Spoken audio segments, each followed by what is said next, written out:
High বন্ধুরা, শুভ সকাল। কেমন আছো সবাই? আশা করছি সকলে অনেক বেশি ভালো আছো। আমরাও না বেশ ভালো আছি। আর আজকের সকালটা শুরু করছি সকাল 5টা, 5:30টার সময় ঘুম থেকে উঠেছিলাম। আর সেখান থেকে আর কন্টিনিউ করতে পারিনি। 5:30 থেকেই ভিডিওটি কন্টিনিউ করছি। চারিদিকটা দেখছো না, পুরো এখনও পর্যন্ত একটু কুয়াশাচ্ছন্ন দিন আছে। রোদ্দুর কিন্তু তেমনভাবে উঠেনি, একটুখানি বাদেই হয়তো উঠে যাবে। 6টা 6:30টার দিকে ভালোভাবে চারিদিকে পুরো রোদ্দুর ঝলমল করবে। আর সকালবেলা আমি যেভাবে সকল কাজকর্মগুলো করে আমার নিজের যে ব্যবসাটা আছে সামলায়, তোমাদের সাথে সেটাই শেয়ার করতে চলেছি। প্লিজ পুরো ভিডিওটি জুড়ে পাশে থেকো। তারপরেও আমার দুটো বাচ্চা আছে, সব কিছু সামলে নিয়ে আমি নিজে একা হাতে, আমার হাজব্যান্ড যেহেতু তেমনভাবে বাড়িতে থাকতে পারে না, সব দায়িত্বই কিন্তু আমার মাথার উপরে। কিভাবে একজন মেয়ে হয়ে সমস্ত দায়িত্ব, সংসারের দায়িত্ব মাথায় নিয়ে সারাদিনই চলি, সেটাই তোমাদের সাথে শেয়ার করতে চলেছি। প্লিজ পুরো ভিডিওটি জুড়ে পাশে থাকার অনুরোধ রইল, অনেক বেশি ভালো লাগবে। সকালবেলা উঠে আগে আমার সোনামনুদের মুরগিদের ওদিকে খেতে দিয়ে দিয়েছি।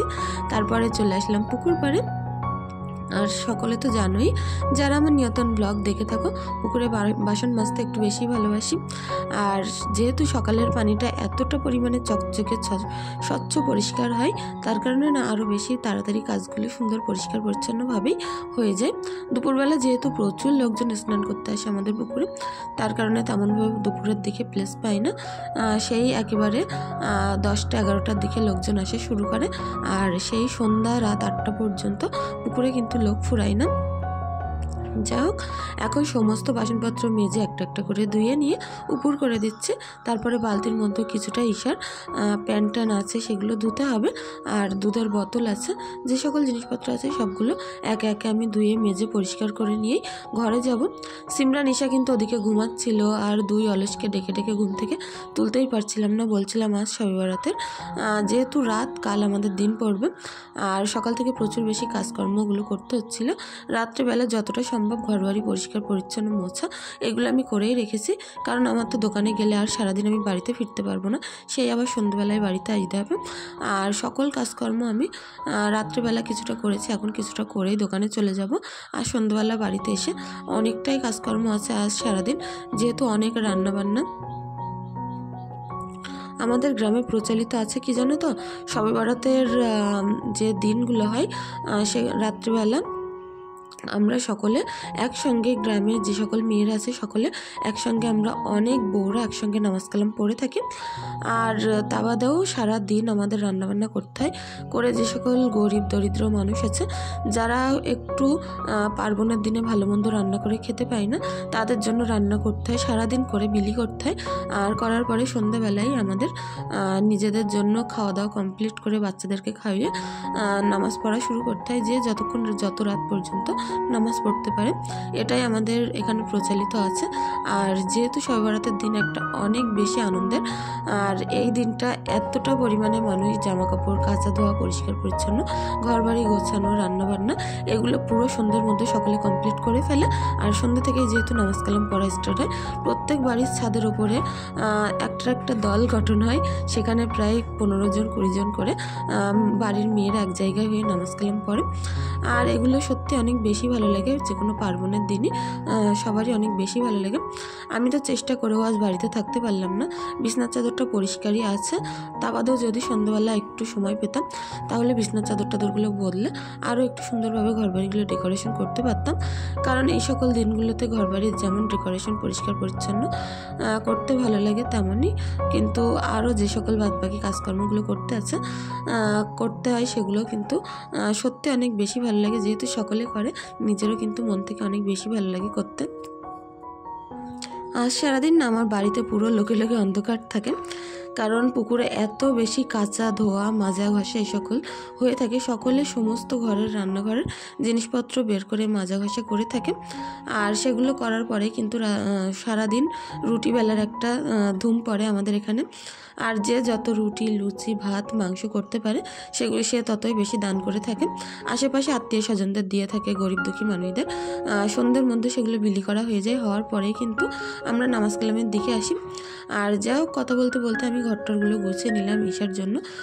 এক বক্স এই যে ছাতুটা গুঁড়ো করে নিয়ে এসেছি, এর মধ্যে ছোলা ছিল, চাল ভেজে গুঁড়ো করা ছিল, বাড়িতেই হোমমেড তৈরি করা। আমি বাড়িতে এগুলো একসঙ্গে ভেজে নিয়ে গুঁড়ো করে নিয়েছিলাম মিক্সিতে দিয়ে। আর দেখো এতটা পরিমাণে ঝড় উঠেছে, চারিদিক পুরো লন্ডভন্ড করে দিচ্ছিল। আমার বাড়িটা যেহেতু পুকুরের চারিদিক পুকুর আর মাঠ, তার মাঝখানে, আর প্রচুর বেশি এখানে হাওয়া হলেই না সমস্ত থালা বাসন এই র্যাক থেকে একটা একটা করে পড়ে যায়, এতটা জোরে এখানে হাওয়া লাগে। যেহেতু বাঁধো মতন আর কিছু নেই, যদি আশেপাশে অনেক বেশি ঘরবাড়ি থাকতো তাহলে পড়তো না, হাওয়াটা একটু কমই আসতো। তারপরে দোকানে এসে ঈশা বলছিল আমার মনা বিস্কুট খাবে, মনাকে বিস্কুট দিলাম। ঈশা বিস্কুটের ক্রিমগুলো চেটে চেটে খেয়ে নিয়েছে মনার নাম করে। আর তারপরে সকালবেলা ভাত বসিয়েছিলাম, যেহেতু দুপুরবেলা সন্ধ্যাবেলা রুটি খাওয়া হবে সেহেতু সকালবেলা অল্প করেই ভাত বসিয়েছি। আর ভাত আর আলুসানা করেছিলাম, আমার হাজব্যান্ডকে দিয়েছিলাম আলুসানা ভাত আর ডিম সিদ্ধ দিয়ে আমরা তিনজনা কিন্তু খেয়ে নিয়েছিলাম একসঙ্গে বসেই। আমার হাজব্যান্ড ওই পাশটায় বসে খাচ্ছিল, আমি তার এই পাশে বসে খাচ্ছিলাম। তারপরে আসলাম, অনেকগুলো জামাকাপড় দোকানের এখানে আমি পরিষ্কার করে দিয়েছিলাম, সেগুলো শুকিয়ে গেছিলো দুপুরের মধ্যেই। যেহেতু রোদ্দুরটা অনেক বেশি ছিল তার কারণে জামাকাপড়গুলো না শুকাতে বেশি দেরি হয়নি। সেগুলো আমি সুন্দর করে উপর করে নিয়ে ভাঁজ করে নিয়ে কিছুটা বাসনপত্র মেজে নিয়ে এসলাম এখন। আর এগুলো সব কিছু তো দোকানের পিছনেই করতে হচ্ছে, দোকানের এখানে যেহেতু আমার কোনো র্যাক নেই, আমি সব কিছু এরকম ঝুড়ি গামলার মধ্যেই রেখে থাকি। আর এখানে এসে অনেকটা বাসনপত্র মেজে জামাকাপড় ভাঁজ করে। আর এদিকে এখন এসেছে কামরাঙা আলা। সিমরান ঈশা অনেকটা পরিমাণে জ্বালাতন করছিল কামরাঙা খাবে বলে। ঈশা যেহেতু খেতে পারে না কিন্তু সব জিনিসে ওরকম একটু আঙি দিয়ে কান্নাকাটি করে নিয়ে থাকে। আর তারপরে কামরাঙা আলার কাছ থেকে কামরাঙাগুলো নিয়ে নেব। অনেকটা বেশি টেস্টি ছিল কামরাঙাটা, কারণ পুরো পেকে হলুদ হয়ে গেছিলো আর বেশ ভালোই মিষ্টি ছিল। তারপরে এই মশলাগুলো মাখানোর পরে এর ভিতরে একটা আলাদা ফ্লেভার টেস্ট চলে আসে। আর যাই হোক কামরাঙা মাখাটা নিয়ে এখন সিমরানকে খেতে দিয়ে দেবো। ওদিকে দোকানে প্রচুর লোকের ভিড় ছিল যেহেতু। আর এখন কিন্তু এই কাজকর্মগুলো আমি পুরো দোকানেই করছি, ঘরবাড়ি গুছিয়ে সকালে দোকানে চলে এসেছিলাম। আর দোকানে এসেই আগে কিছুটা সবজি নিয়ে নিলাম। সবজিওয়ালা এসেছিলো, এটা কী শাক বলো তো? যে রান্না করে সে তো নিশ্চয়ই জানো, এটা মেথি শাক। প্রচুর বেশি স্মেল এর থেকে আসে, অনেকটা বেশি সুন্দর এর গন্ধটা। আর এদিকে ক্যাপসিকাম লঙ্কা নিয়েছিলাম, টমেটো নিয়েছিলাম, আর এদিকে নিয়েছিলাম দানাওয়ালা সিম, আর বিনস নিয়েছিলাম অল্প করে, বিটকপি নিয়েছিলাম, আর নিয়েছিলাম কিছুটা কড়াইশুঁটি। তারপরে দেখো ঈশার জন্য একটুখানি দুধ গুলে নেব, তার কারণে পানি গরম করতে বসে একটুখানি তাল মিষ্টি দিয়ে দিয়েছি তার মধ্যে দিয়ে। পানিটা একটুখানি উষ্ণ উষ্ণ গরম হলেই ঈশার দুধটা আমরা খুব সুন্দর করে গুলে নেব। আর এই 1 লিটার দুধ খাইয়ে দিলে ঈশা বেশ খানিকক্ষণ ঘুমাবে। যেহেতু সকালবেলা ওকে ডিম ম্যাগি করে খাইয়ে দিয়েছিলাম, পেটটা বেশ ভর্তি আছে, একটু 1 লিটার দুধ খাইয়ে দিলে অনেকক্ষণ যাবত ঘুমাবে। আর ও যে 1-1.5 ঘন্টা ঘুমাবে তার মধ্যে আমার রান্নাগুলো বেশ কিছুটা রান্না আমি কমপ্লিট করে ফেলবো। এদিকে বুটগুলো সিদ্ধ করতে বসাবো। এগুলো আমি সকালবেলা ভিজিয়ে রেখেছিলাম প্রেশার কুকারে দিয়ে, এখন আমি 2-3টে সিটি দিয়ে নেব, দিলেই হয়ে যাবে। আর প্রেশার কুকারটা বসিয়ে দিয়ে পেঁয়াজ আদা রসুন কাটবো। তার মধ্যে যে সকল জামাকাপড়গুলো বাইরে ছিল সেগুলো পরিষ্কার পরিচ্ছন্ন করে আবার কেচে ধুয়ে দিলাম। সারাদিন না আমার এরকম কাঁচা ধোয়া মাজা ঘষা, সারাদিন হাত বন্ধ যায় না। যতক্ষণ পারি ততক্ষণ চেষ্টা করি একটু পরিষ্কার পরিচ্ছন্নভাবে রাখতে বাচ্চা কাচ্চাদের, আর তাদের জামাকাপড় পরিষ্কার পরিচ্ছন্ন করে দিতে। আর এটা ছিল আমাদের দোকানের এক সাইড। আর এখানে প্রচুর বেশি গাড়ি ঘোড়া, লরি, সব বাস আমাদের এই রাস্তা দিয়ে চলাচল করে। আর এদিকে দেখো এখন চলে আসলাম দোকানের ভিতরে। আর দোকানের এক কোণেই যেহেতু আমার রান্নার জায়গাটা করা আছে, এখানেই আমি পেঁয়াজ আদা রসুন সবগুলো এক একে কেটে নিচ্ছি। যেহেতু আমার হাজব্যান্ড গেছে মাংসটা আনতে, আজ করতে বলেছে ঘুগনি, মাংস, আর সিমই, সুজি, চালের আটার রুটি, আর পায়েস, আর হচ্ছে লুচি। এই সকল রান্নাবান্নাগুলো করতে করতে আমার পুরো কোমর ধরে গেছিলো। যেহেতু সকাল থেকেই রান্নাবান্নার দিকে লাগতে হয়, সন্ধ্যার মধ্যে কমপ্লিট করতে হয়, কারণ যে সকল আশেপাশে দরিদ্র মানুষগুলো থেকে থাকে তাদের বাচ্চারা কিন্তু সবাই থালা নিয়ে সন্ধ্যাবেলায় চলে আসে। কিছু অন্তত খাবার তাদেরকে দিতে হয়, দান করতে হয়, এতে মনের দিক থেকেও একটুখানি শান্তি পাওয়া যায়। আর যে কোনো পার্বণ বলতেই আমরা বুঝি আগে নিজে না খেয়ে অন্যকে অন্যকে দান করা, এটাই পার্বণ বলে আমার মনে হয়। আর পার্বণ মানে খাওয়া দাওয়া সাজগোজ এসব কিছু না। আমাদের যদি রান্না বান্না খাওয়া দাওয়া জিনিসপত্রের থেকে মানুষদের একটু সাহায্য করতে পারি, গরিব দুঃখী মানুষদের, তাহলে কিন্তু বেশ ভালোই হয়। সে সকল মানুষগুলোও না তৃপ্তি করে খায় আর অনেকটা পরিমাণে দোয়া আশীর্বাদ দিয়ে থাকে, সেটাই সব থেকে বড় জিনিস। তার কারণে হাজব্যান্ড বলছিল বেশি করে মাংস আনবে, 3 কেজি মতো মাংস নিয়ে আসবে। আর বললো সব মাংসগুলোই রান্না করে দিতে, ফ্রিজে যেন না রাখি। সেগুলো সকল মাংস রান্নার পরে যতটা লোকজন আসবে কিছু কিছু করে রুটি, মাংস আর যে মিষ্টিগুলো করা হবে সেগুলো দান করে দিতে বলেছে। আর তার কারণে হাজব্যান্ড কিন্তু বাজারও করতে চলে গেছে, যে আজ একটু মন খুলে মানুষকে খেতে দিতে পারবো, কিছু কিছু দান করব। কারণ আমাদের আশেপাশের যে অসহায় লোকজনগুলো আছে, অনেকের বাড়িতে কিন্তু এমনও হয় যে মাংস রান্নাটা একটা বিশাল বড় ব্যাপার।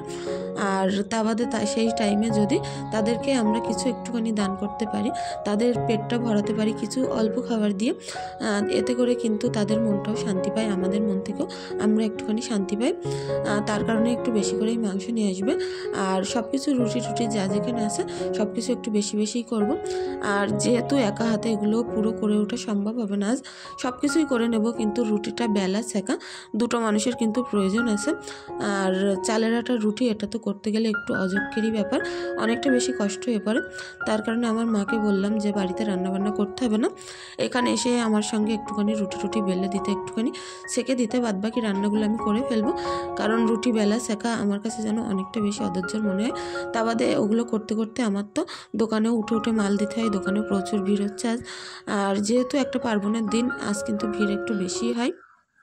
এদিকে আমার বুটগুলো সিদ্ধ বসিয়ে দিয়েছিলাম, সেগুলো সুন্দরভাবে সিদ্ধ হয়ে গেছিলো। আর টিপে টিপে দেখছিলাম, একটা গালে দিয়ে দেখলাম ঠিক আছে সব কিছু এরকম, কিন্তু হালকা একেবারে নরম না, হালকা একটু শক্ত, হালকা নরম থাকতে কষাতে দিলে বুটটা সুন্দরভাবে লাস্টে সিদ্ধ হয়ে গলে গলে যায়। আর বড় কড়া নিয়ে নিয়েছি, যেহেতু আজ রান্নাবান্নাটা অনেকটাই বেশি। আর এদিকে আমি এখন পেঁয়াজ, আদা, রসুন লাল লাল ভাজা করে নর্মালি যেমন রান্না করি তেমনই করবো। সিমরান কিন্তু আজ ওর বন্ধুদের সঙ্গে একেবারে পাগল হয়ে গেছে, আর বোরকা টোরকা পরে এদিকে ঘুরে বেড়াচ্ছে, একবার মসজিদে যাচ্ছে, একবার মাদ্রাসায় যাচ্ছে, আর একবার খেলা করছে। ওরা যেন কি একটা দিন পেয়েছে, সারা দিনই গল্প করছে, ঘুরে বেড়াচ্ছে। আমি এই সকল দিনগুলোতে ওদেরকে আটকাই না। আর সমস্ত রান্নাবান্নাগুলো এক হাতেই করছিলাম, শুধু রাত্রে রুটিবেলার টাইমটা সুন্দর আগে তখন একটু মাকে ডেকে নেব। এদিকে পেঁয়াজ, আদা, রসুন লাল লাল করে ভাজা করে তার মধ্যে কিন্তু বুটগুলো দিয়ে দিয়েছিলাম, নুন, হলুদ, লঙ্কার গুঁড়ো, গোলমরিচের গুঁড়ো, নর্মালি যেমনই দেয় গরম মশলা গুঁড়ো, সেগুলো দিয়েছিলাম। আর মাংসটা হাজবেন্ড টেনে দিয়েছিল, সেটাও কিন্তু আমি এদিকে রান্নাটা করে নিয়েছি। পুরো ভিডিওটি শ্যুট করা সম্ভব হচ্ছে না, কারণ দোকানে প্রচুর বেশি ভিড় হচ্ছে। এই রান্নাগুলো করতে করতে উঠে উঠে দোকানে মাল দিয়ে আসতে হচ্ছে। আর এখন পুরো সন্ধ্যে সন্ধ্যে হয়ে এসেছে, এখন একটুখানি সুজি ভেজে নিচ্ছি, সুজিটা রান্না করবো। আর সবগুলো আমি একদম বুড়ো বুড়ো তেলে, সাদা তেলে ভাজা করে নিচ্ছি, এতে সুজি সিমুইয়ের টেস্টগুলো অনেকটা বেশি ভালো আসে। আর লাস্টে 1-2 চামচ করে একটুখানি ঘি দিয়ে দিলে এতে হয়ে যাবে। যাই হোক, সিমুইটা এখন সুন্দর করে ভাজা ভাজা করে নিচ্ছে। সিমুইটা করব একেবারে পাতলা, দুধ দুধ করে রান্না করব, পুরো দুধ দিয়েই রান্না করব। পানি দিয়ে পুরো সিদ্ধ হয়ে আসলে তার মধ্যে ঘন করে এদিকে আমি আমুল দুধ গুলে নিয়েছিলাম, সেগুলো এর মধ্যে ঢেলে দেবো, দিলে কিন্তু অনেকটা সুন্দর খেতে লাগে। লাচ্চার মতো একটু ঝোলঝোল করলে আমি দেখি বেশি ভালো লাগে। আর এর মধ্যে একটুখানি ফুটে উঠলে চিনি আর দুধ অ্যাড করে দিলেই হয়ে যাবে। মাঝখানে একটুখানি কাজু বাদাম আর কিশমিশ অ্যাড করেছিলাম, সামান্য একটুখানি নুন দিয়েছিলাম। আর এটা ফুটিয়ে নামিয়ে নেব, বেশিক্ষণ জাল করবো না, করলে ঘন হয়ে যাবে। আর পাতলা সিমুই রান্না আমার প্রচুর বেশি পছন্দের। তারপরে ওদিকে সিমুইটা বসিয়ে দিয়ে এদিকে এখন সুজিটা করে নিচ্ছি। সুজির ভিতরে কোনো রকম দুধ আমি অ্যাড করিনি, শুধু এই পাত্রে দুধ গলা হয়েছিল, তার মধ্যে পানি নিয়েছিলাম বলে মনে হচ্ছিল যেন একটু সাদা সাদাগুলো পানিগুলো। আর চিনির শিরা মতো করে নিয়েছিলাম, তার মধ্যেও সুজিগুলো ঢেলে দিয়েছিলাম। সুজিগুলো খুব একটা বেশি নাড়বো না, জাল করবো না, কারণ এগুলো একটু শক্ত, সুজির যে বরফি টাইপের হয় সেগুলোই করব। অনেকটা পরিমাণে চিনি এর মধ্যে আমি অ্যাড করে দিয়েছিলাম। ওদিকে দোকানে হাজব্যান্ডকে এখন বুঝিয়ে দিয়ে বাড়িতে চলে যেতে হবে, যেহেতু সন্ধ্যে হয়ে গেছে, নামাজ পড়ার টাইমে চলে এসেছে। এই সকল রান্নাবান্নাগুলো করতে না করতেই সমস্ত লোকজন চলে এসেছিলো, আর সকলকে দান করতে হবে, সেগুলো করে দিয়েই আমি বাড়িতে চলে যাব। আমার বাড়ির থেকে দোকানে এখানে আশেপাশে বেশি লোকজন আসে, তার কারণে ভেবেছিলাম বাড়িতে রান্নাবান্না করব না, দোকানেই করব। কারণ আশেপাশে প্রচুর বাচ্চা কাচ্চা রাস্তার ধারে, তো এখানে প্রচুর প্রচুর বাচ্চা কাচ্চা আসে, খাওয়া দাওয়া করে, নিজেদের জন্য খাবার দাবার নিয়ে চলে যায়। আর অনেকটা পরিমাণে এখানে আমি ময়দা ছেনে নিয়েছিলাম, নিয়ে বড় বড় লেচি কেটে রুটির সাইজে একটা একটা করে পরোটা মতো করব। আর কিছুটা চালের আটার রুটিও আমি তার আগে করে নিয়েছিলাম।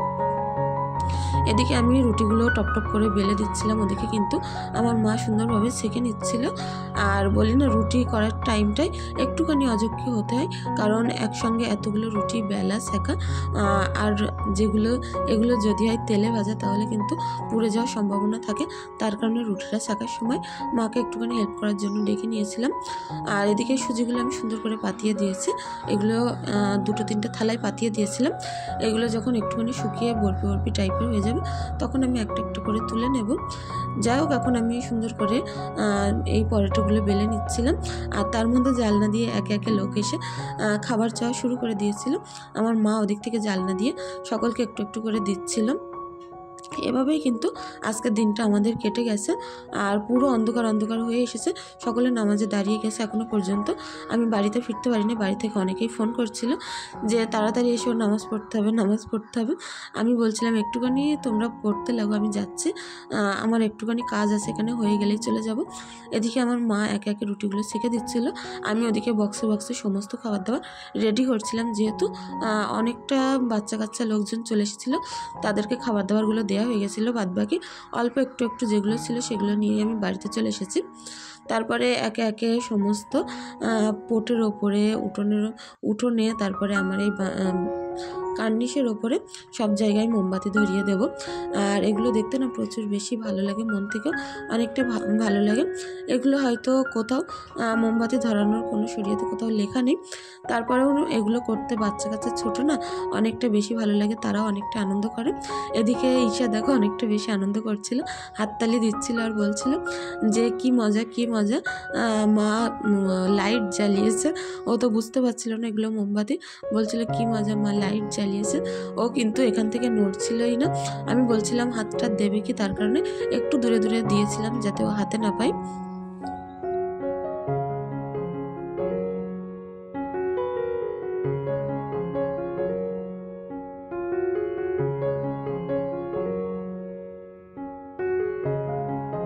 ঘরের দিকে চলে আসলাম, কিছুটা ধূপ ধরিয়ে দেব। আর ঘরের ভিতরে সুগন্ধি সুগন্ধি থাকলে মনটাও বেশ ভালো লাগে। আর সমস্ত জিনিসপত্র যেগুলো গামছা টামছা খাটের উপর এদিক ওদিক হয়েছিল সেগুলো তুলে নিলাম, নিয়ে ধূপ ধুয়ে দেবো। এই ধূপটা এত সুন্দর ফ্লেভার, আর এটা ছিল আনারসের ফ্লেভার, অনেকটা সুন্দর লাগছিল ঘরের ভিতরে দেওয়ার কারণে। খুব সামান্য গন্ধ কিন্তু খুব সুন্দর সেন্ট বেরোচ্ছিল চারিদিকে। আর ঈশাকে আমি ডেকে ঘরে নিয়ে যেতেই পারছিলাম না, কারেন্টটা ছিল না, প্রচুর অন্ধকারের ভিতরে আজ আমাদের এই কাজগুলো করতে হয়েছে।